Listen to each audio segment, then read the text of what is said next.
Welcome to the Drift and Ramble podcast. I'm Steve Blizen. Each episode will explore true stories and American legends. From the pages of history and a few stories handed down over the years, we'll look at the people, places, and events that helped shape a nation.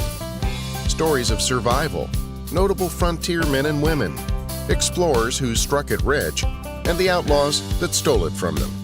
There'll be studies of saloon girls, swindlers, banditry, and bad men, profiles of lawmen and American Indians, and the good and evil that existed between them. We'll amble through the past. We'll delve into the folklore of the times and maybe even uncover a ghost story or two. So, saddle up or settle in for the Drift and Ramble podcast. This is episode 29. Perhaps one of the best-known marksmen to spring forth from the history of the Old West wasn't a man at all. And this diminutive little sure shot wasn't even from the West. Even her name wasn't entirely accurate. And despite those few misses, there's no question this amazing sharpshooter was a woman of amazing skill and talent. She shot with such precision, in fact, that she spent her entire lifetime inspiring other women and men in a sport once considered to be one of the manly arts. For 20 years, she traveled the globe in Wild West shows, performing feats of accuracy with firearms that many thought were too impossible to be true. She inspired gunfighters and lawmen, befriended fabled Lakota chief Sitting Bull, and inspired at least one outlaw by the name of Pearl Hart. Many say Annie was born with a rifle in her hand, but Annie Oakley wasn't even her given name, and she came from humble beginnings. She was born Phoebe Ann Mosey on August 13, 1860, in a rural western region of Ohio. Her parents worked a rented farm in Patterson Township of Drake County. Her father barely survived the blizzard of 1865, and he died of pneumonia in 1866. With 6 mouths to feed, her mother instilled a strong work ethic in Phoebe. My mother was perfectly horrified when I began shooting. Tried to keep me in school, but I would run away and go quail shooting in the woods or trim my dresses with wreaths of wildflowers. God intended women to be outside as well as men, and they do not know what they're missing when they stay cooped up in the house. At the age of 8, she made her first legendary shot. Supporting her family the only way she could, she leveled her father's Kentucky rifle at a distant squirrel and shot it for food. Incredibly, she shot it in the head, ensuring the meat would be unspoiled. But Annie's reputation as a crack shot would remain a secret for a few more years. At the age of 9, she was to leave home. Because of their family poverty, Annie was sent to the county infirmary, along with her sister Elizabeth. Here, the Eddington family teaches Phoebe how to sew. Soon, she is bound out to work for a family she would only ever refer to as the Wolves. The Wolves were supposed to provide Annie with wages of 50 cents a week, along with an education in exchange for her services providing childcare and labor. Conditions at the Wolves' den were far from ideal. She was locked in closets and even thrown out of the house for falling asleep while sewing. In her memoirs, Annie would later write, "Suddenly the she-wolf struck me across the ears, threw me out into the deep snow, and locked the door. I had no shoes on. I was slowly freezing to death. So I got down on my knees, looked toward God's clear sky, and tried to pray. But my lips were frozen stiff, and there was no sound." After 2 years of enduring abuse and false promises, she runs away, returning to a mother that could not support her. So once again, she returned to the county poor farm until she is 15. Now, when she returns to her mother's farm, she is the family breadwinner. She makes use of her hunting and trapping skills, selling game to locals, restaurants, shopkeepers, and hotels. Soon, the enterprising young Annie has earned enough money to pay off her mother's mortgage. She's also earned quite a reputation for her deadly aim. Ma, I left an envelope for you on the kitchen table. It's enough to pay off the mortgage on the farm. I put a little extra in there just for you. Maybe you can go buy something nice for yourself while you're in town. Later that same year, a traveling Irish showman and dog trainer by the name of Frank Butler made a boastful wager with a Cincinnati hotel owner named Jack Frost. Butler said he could outshoot any local in a match of 25 shots each. The hotel owner immediately thought of young Annie Mosey, who he had been buying fresh game from.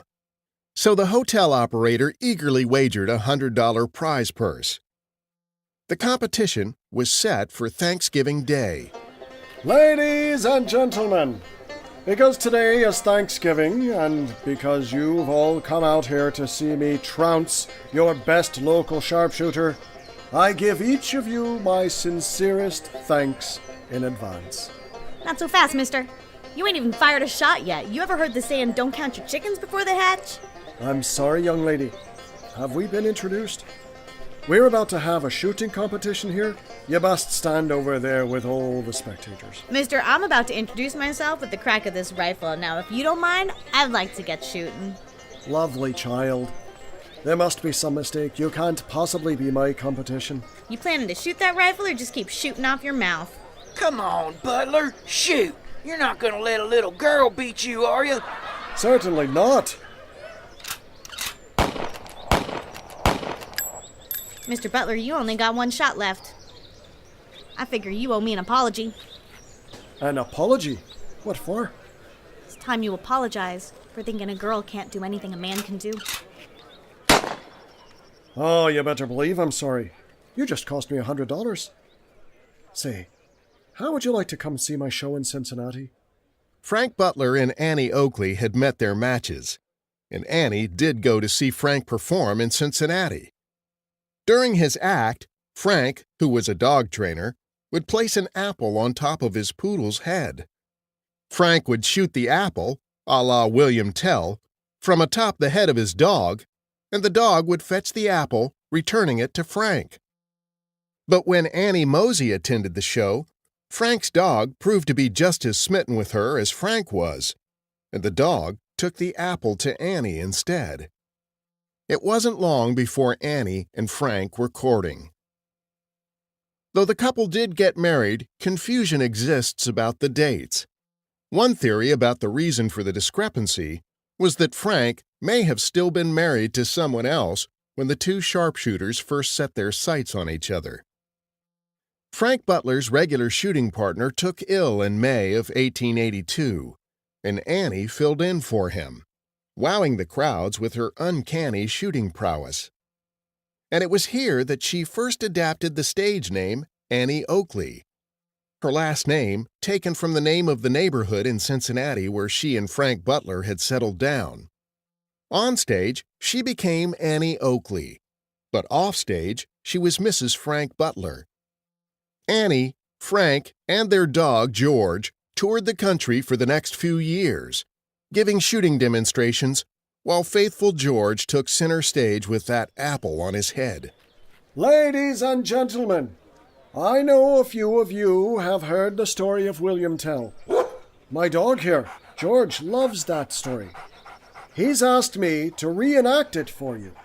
But instead of me doing all the shooting, I'm going to let Miss Annie Oakley shoot an apple off of old George's head. Now, folks, I love dogs. I love apples. And I love Miss Annie, so if she misses, I'm going to be mighty disappointed and missing something one way or another. Are you saying you'd choose that dog or this apple over little old me? Why, Frank Butler, I must say I feel insulted. There. I reckon now you won't have to choose. Hey, George. Bring me a piece of that apple, will ya? Ever the lady, Annie Oakley was a diminutive woman, standing just 5 feet tall. Though she participated and dominated in shooting competitions, offstage, she was the quintessential Victorian-aged woman at home. Carefully cultivating her public image, Annie was one of the first celebrities to understand how to brand and market herself without being seen as threatening to men.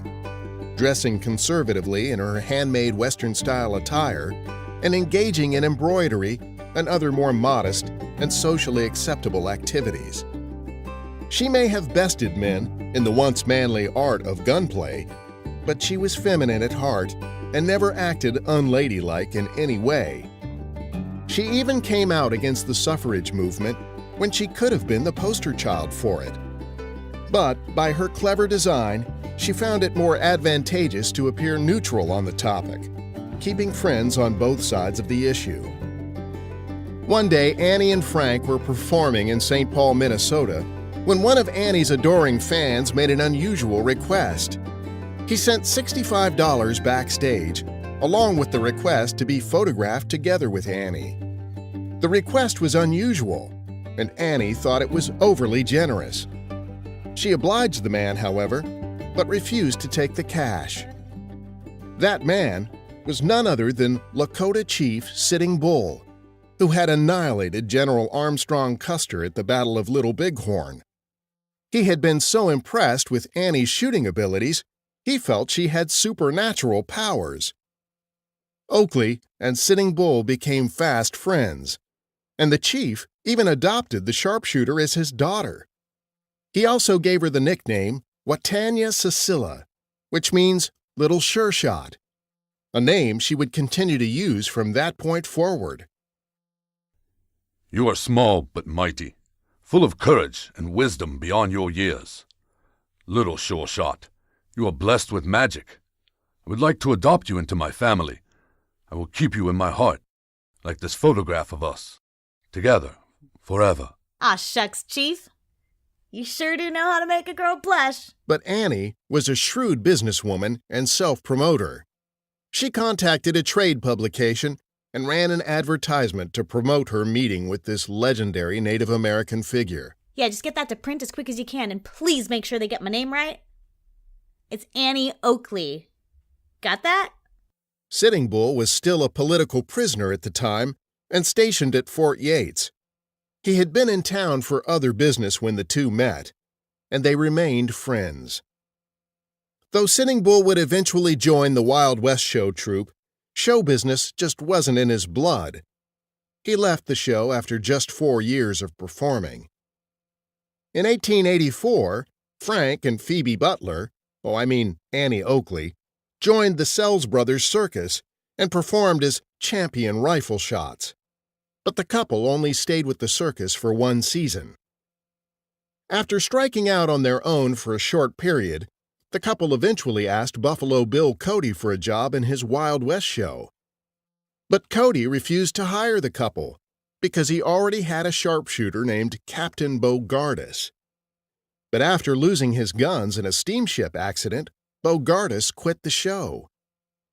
Cody reluctantly called the Butlers to audition, but when Buffalo Bill's business manager saw them practicing their act, he hired them on the spot. The year was 1885, and soon Annie Oakley would rise to stardom. Up and until that point in their careers, it was Frank Butler, not Annie Oakley, that received top billing. Frank was the headline act, and Annie was second fiddle. Buffalo Bill wasn't about to list a lady sharpshooter as his top act, but once he saw how the crowds reacted, he leveraged her unusual gifts to his and her advantage. Annie Oakley became the headline act, while Frank Butler became her manager. Oakley shot at glass balls filled with feathers and dyes that were thrown into the air. She shot a rifle backwards over her shoulder while looking into a mirror. She shot cards through the center and split them clean in half from the side. And every now and then she'd miss a shot, stomp her feet, and act disappointed. But this was all simply part of the show. Oakley knew instinctively that she wouldn't be credible if all she showed was perfection. She was a natural showgirl, and she captivated audiences with her playful stage presence. She would pretend to trip on the way to the stage and do a little kick as she left. But Oakley was also fiercely competitive and protective of her reputation, perhaps because she had been proving herself against men her whole life, or because she was competing to put food on the table. Though Buffalo Bill finally moved Oakley up from the bottom of his lineup, he inadvertently created a tense rivalry between Oakley and Lillian Smith when Cody signed the teenage newcomer to his Wild West show. Smith was just 14, while Oakley was 26. Threatened by the competition and trying to win the favor of the press once again, Oakley lopped off 6 years from her age, so they both performed as teenagers. Although Oakley could barely contain her contempt for the teenage sharpshooter, she was always reserved when speaking about Lillian Smith publicly. Smith, however, still a child, showed less restraint when she spoke to the press. Oakley? That old thing? She's done, I tell you. Washed up. I'm 10 times the shooter she'll ever be, and I ain't even half her age. On May 11, 1877, Buffalo Bill's Wild West show performed to a sellout crowd of 20,000 people in England. The incredible success of the American Western experience surprised everyone in attendance, and on this particular day, one of the attendees was Queen Victoria herself. She watched the performances and reenactments of great battles and was treated to introductions by many of the cast and crew after the show. Oakley performed flawlessly, while Lillian Smith performed poorly. Oakley was mentioned in the press, but the lion's share of coverage went to Smith, who spoke to the Queen as if they were equals, while demonstrating how her rifle worked. Pleasure to meet you, my queen. And likewise, Mrs. Oakley. Your performance today was outstanding. Miss Victoria, good to meet you. I reckon nobody ever taught you how to shoot a rifle, so I plan to fix that for you. My, well, this is unusual. Look here, see that? That's the trigger. That's what you squeeze to make the gun fire. Don't worry, it ain't loaded. I see. Very well then. Carry on. This here's the hammer. You just pull it back with your thumb like this. Oh, yes. Yes, I see. It's quite easy, isn't it? Now just pull it to your shoulder and fire away. See? It's easy. Lillian captured the headlines while Annie grew more frustrated by her younger rival. But Lillian's shooting was terrible. Frank, I can't stand to be near that wretched little saddle tramp another minute.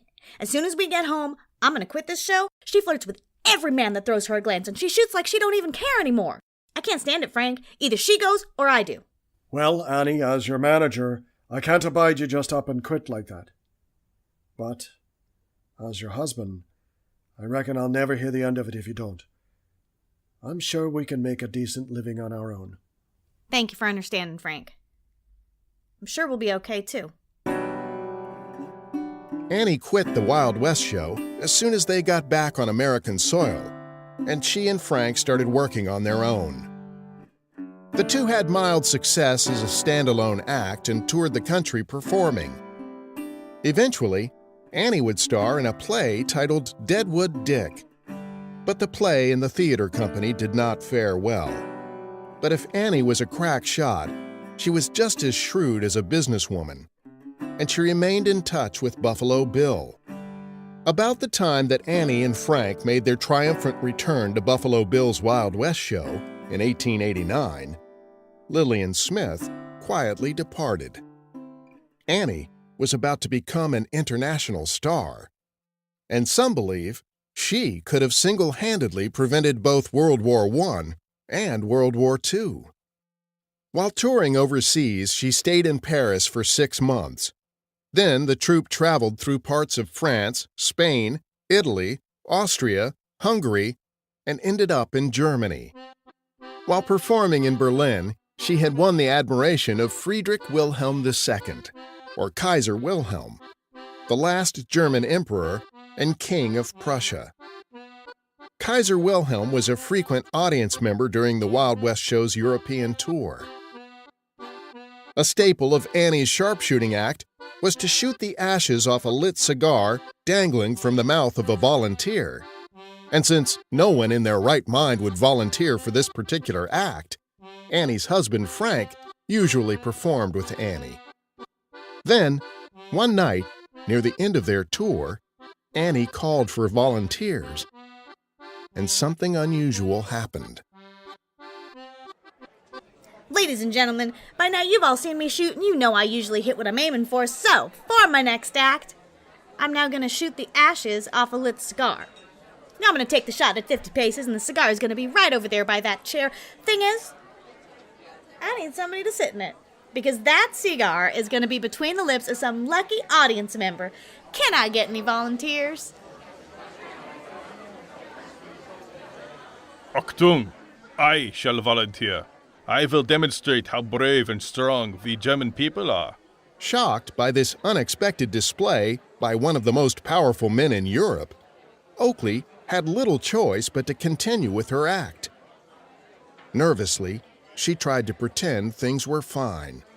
Oh, ladies and gentlemen, Kaiser himself has volunteered. Psst! Don't worry, honey. You'll do fine. You always do. The Kaiser entered the stage area and proudly sat in the chair now illuminated by a spotlight. Miss Oakley, if you don't mind, I shall help myself to one of your fine cigars. Of course, Your Majesty. But of course. Annie trained her Colt .45 pistol on the ashes and fired the shot. The ashes fell, and the crowd went crazy. Had she missed and killed Kaiser Wilhelm, many believe that she could have prevented World War I from starting. The brash young Kaiser was key to starting the war. And because World War II was a direct result of the First World War, Annie might have single-handedly prevented both of these tragic events. But little Annie Oakley could not have known the power she held to change history that night in Berlin. Only years later would she come to regret being such a perfect shot. When Annie and her husband Frank returned to the United States, she received top billing in Buffalo Bill's show, and she commanded a hefty salary, too. She made more money than any other employee in the show. Though she and Frank grew weary of their life on the road, they did one more overseas performance for the Queen of England in 1892.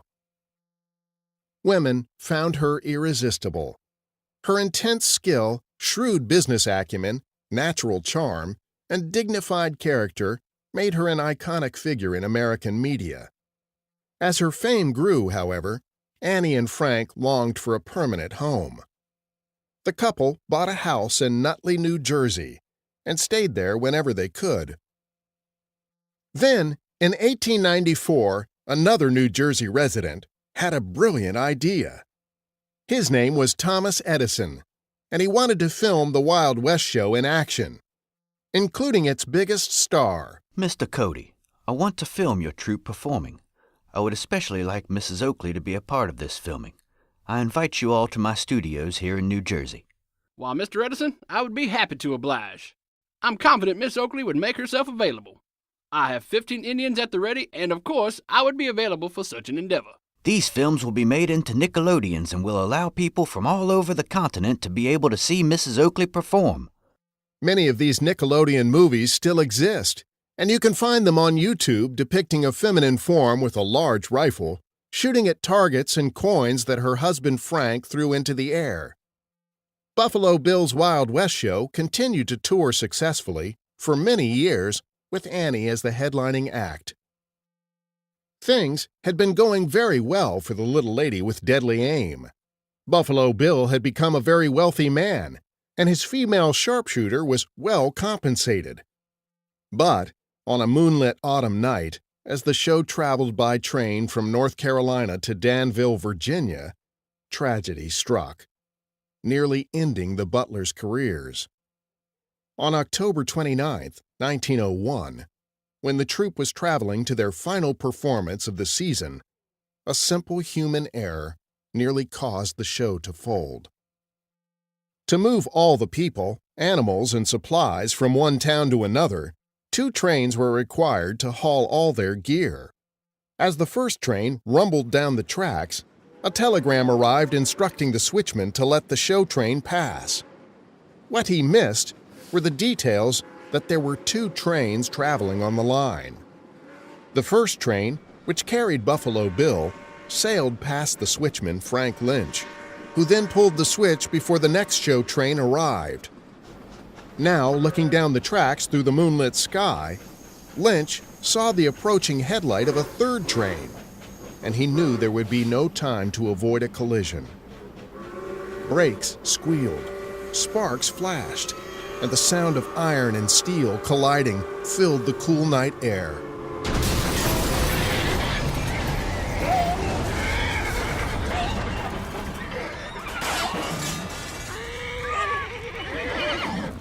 Annie Oakley was on board the second train, and while no human lives were lost in the twisted metal, the crash was no less devastating.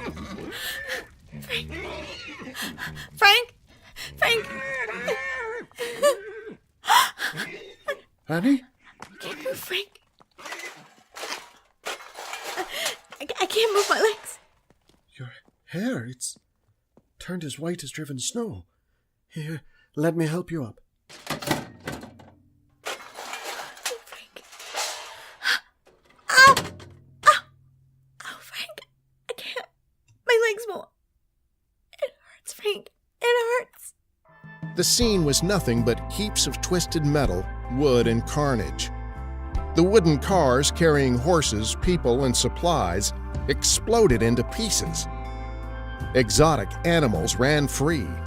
Horses lay dying. Buffalo Bill lost 2 of his prized horses, and he nearly went out of business because of the tragedy. But fortunately, nobody died in the accident. Doctors told Annie she would never walk or ride a horse again. But Annie was a self-made woman. She had risen from abject poverty to become an American icon. She wasn't about to let some doctors tell her what she could or could not do. She proved the doctors wrong, and within a year was back to performing again. Her injuries were severe, however, and soon she began to think about retirement. Some folks believe the accident turned her hair white. Others say she had just grown old. But Annie would continue to perform while wearing a wig from that point forward.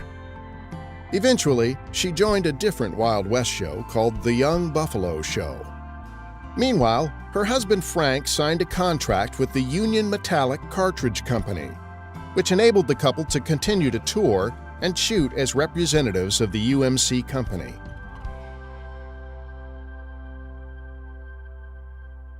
For years, Annie Oakley had been the princess of the West, and that sharpshooting, squeaky clean, and wholesome public image had been carefully crafted, even if she really wasn't from the West. But that didn't stop an unscrupulous imitator from capitalizing on the Annie Oakley name. A stripper named Maud Fontanella had been using Annie Oakley as her name. On August 11, 1903, a headline burst across the Chicago Morning Herald. Famous woman crack shot, steals to secure cocaine. The newspaper, one of 2 Chicago papers that ran the story, was famous for its aggressive reporting. The story claimed Oakley, the sharpshooter, was facing a 45-day sentence for stealing a man's pants to support her cocaine habit. The papers went on to say that Oakley's youthful beauty had been eroded by her drug habit. It was completely inaccurate, of course, but a good headline sells papers. Oh no, Frank, did you see this? They're saying I'm addicted to cocaine and stealing people's pants. Oh, now, Annie, don't get yourself upset over a pair of missing breeches. I'm sure they'll turn up. This isn't funny, Frank. It's all over the newspapers. I worked hard to keep my name clean, and I'm not about to let some dirty little vixen steal that from me. Well, what do you suppose you'll do? Tell that Fontanella woman to stop saying she's Annie Oakley? Well, that's a start, but the damage is done. I'm going to sue that newspaper for slander. That is just plain irresponsible of them to print a story like that without checking the facts. You do realize that William Randolph Hearst owns those newspapers, right? He's one of the wealthiest men in America. You think we can afford a lawyer to go up against his? Frank Butler, have you forgotten who you married? I'm not about to let anyone, rich or otherwise, tarnish my good name. Maud the fraud had slipped into obscurity, while Annie went on to sue just about every newspaper that printed or reprinted the story. She filed 55 lawsuits, of which she won or settled all but one. Little Sure Shot proved to be as steady with her aim in the courtroom as she was on the range. She won a settlement of over $27,000 from Mr. William Randolph Hearst, which was big money back in those days. But victories can be bittersweet, and Annie's court battles cost her far more money than she ever won.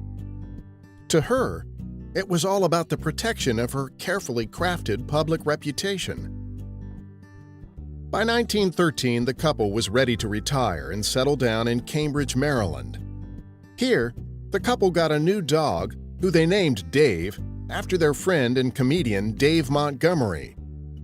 Soon, Dave was their constant companion, and the dog was having apples shot from atop its head. In 1917, the couple moved to Pinehurst, North Carolina. That same year, Buffalo Bill passed away. Annie Oakley wrote a thoughtful eulogy for the man she knew and worked for over 20 years. She also lamented the passing of a golden era. And of course, she was right. The days of the Wild West were long gone, and so too were the days of its fond remembrance. Wild West shows were now as much a part of the past as the Wild West was itself. Oakley easily adapted to life in modern times. No longer just a poster child of the past, she fully embraced her role in the present. Though she advocated women's empowerment, at least in the use of firearms, she was careful not to align too closely with anything that might bring harm to her career. Still, she campaigned for change for women in a world that wasn't ready. As the world was consumed by the First World War, Oakley sought to do her part. She offered to train women volunteers to fight in the war. She also volunteered to teach marksmanship to the troops. President Woodrow Wilson declined her offer, however, still clinging to old beliefs that women weren't as capable in battle. Undaunted, Oakley volunteered her time to serve several war-era organizations, including the Red Cross, where Dave became the Red Cross dog by sniffing out donations of cash that donors hid in handkerchiefs. All the while, Annie Oakley may have been cautious about what she said, but she was never afraid to speak her mind. Proving her mettle, and according to the New York Times, when the war was underway, Oakley wrote to Kaiser Wilhelm and requested a second chance to shoot that cigar from his mouth. The Kaiser, wisely, did not reply to her request. If I'd have known that the Kaiser was going to war, I might have been more careful with my shooting. The Butlers made plans for an Annie Oakley comeback in 1922. The couple attracted crowds in major cities, and Annie even had plans to star in a motion picture. But her big comeback was not to be.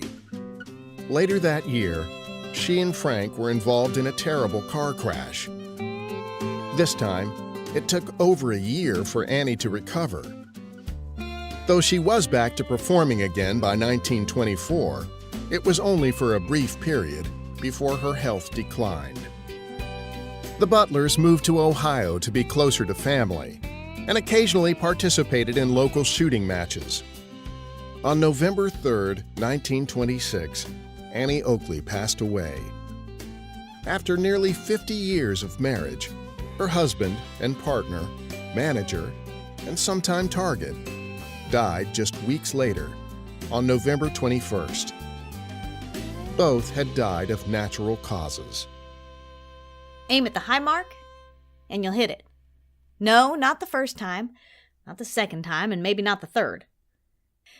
But keep on aiming. Keep on shooting, for only practice will make you perfect. Finally, you'll hit the bullseye of success. From her humble beginnings as Phoebe Ann Mosey to taking center stage as America's sweetheart sharpshooter, Annie Oakley was a completely self-made woman. Always dignified, never overplayed, she proved to the world that women can do anything men can do. Annie Oakley is a powerful example of wonderful contradictions. She is an inspiration, a Western folk hero who never lived further west than Ohio, and a prime example of an American icon.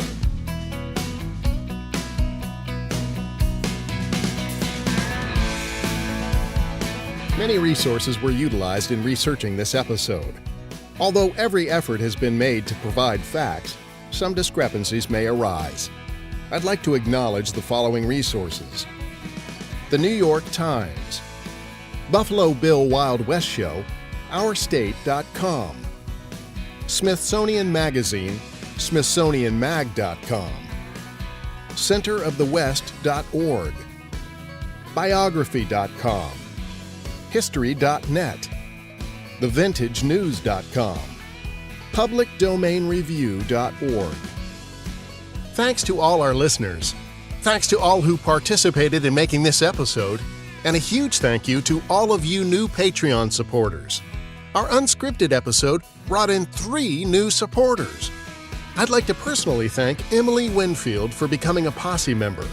Emily helped us meet a long-standing goal, and we're thrilled to have her join the posse. Thank you, Emily. And thanks to Jeffrey Milton and Kinsey Pina. Your support and feedback means the world to us.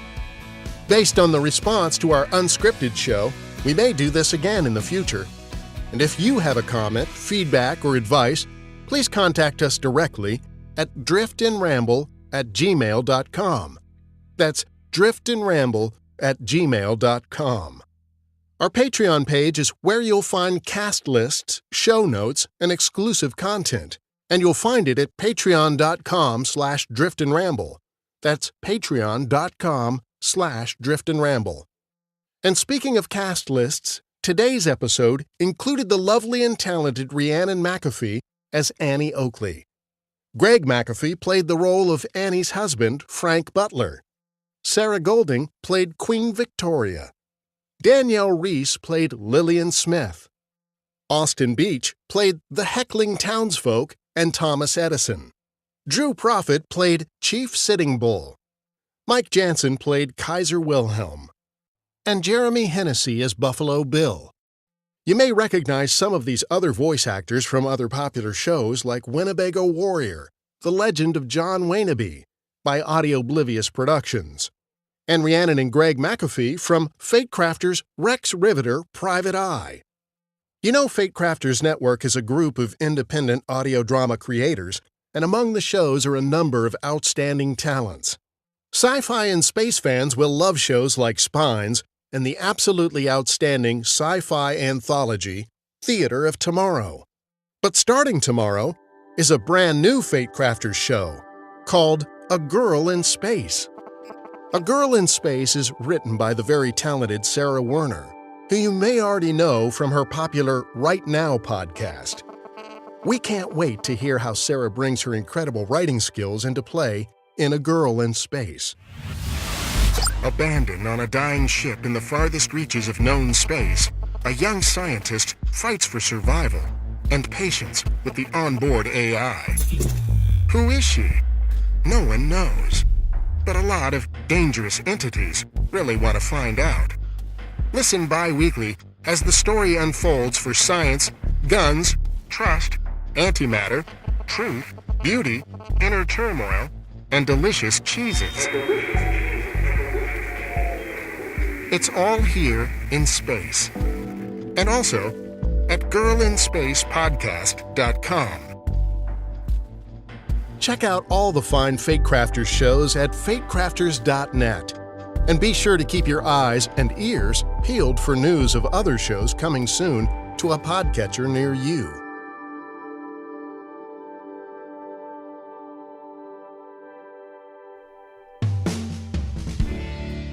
Coming up, on the next episode of the Drift and Ramble podcast, Cheryl and I will run down a few fun facts from the pages of history.